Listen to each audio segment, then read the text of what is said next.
Hello बच्चों, let's see this question. The question says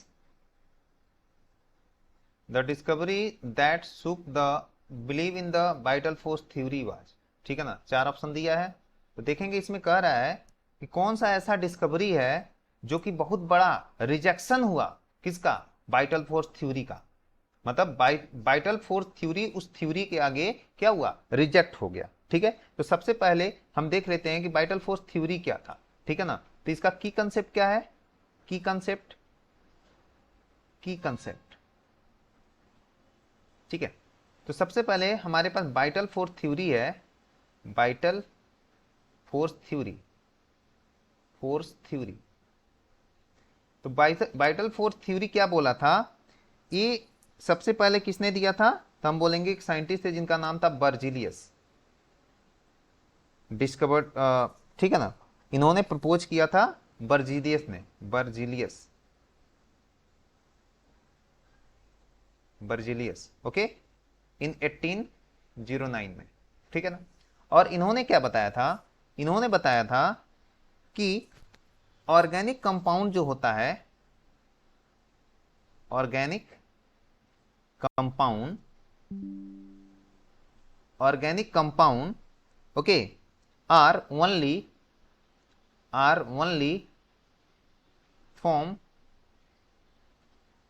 organic compound are only formed in living cell, in living cells,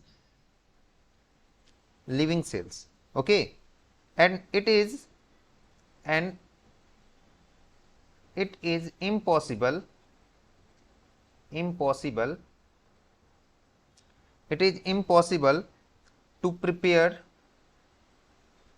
to prepare them in laboratory, laboratory।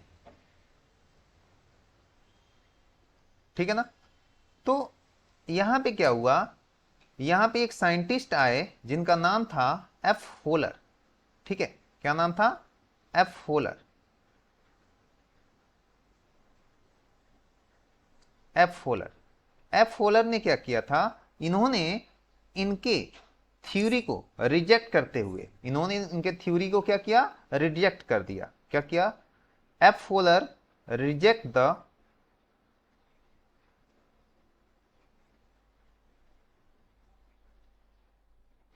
Vital force theory, force theory,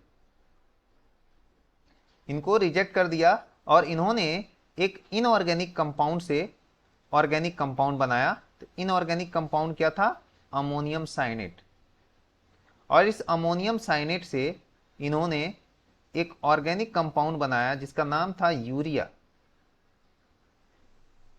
NH2CONH2। ये क्या हो गया, this is the urea. और urea क्या है, एक तरह का ऑर्गेनिक कंपाउंड है, दिस इज द ऑर्गेनिक। ठीक है, और ये क्या था, this is the inorganic, inorganic. ठीक है ना, तो होलर के डिस्कवरी के बाद वाइटल फोर्स थ्योरी को एक बहुत बड़ा रिजेक्शन मिला। ठीक है ना, तो होलर्स, तो कौन सा ऑप्शन आपको मिल रहा है, Wohler's synthesize the urea from ammonium cyanate. तो so the final answer is option number C. Hope you understood it well, best of luck.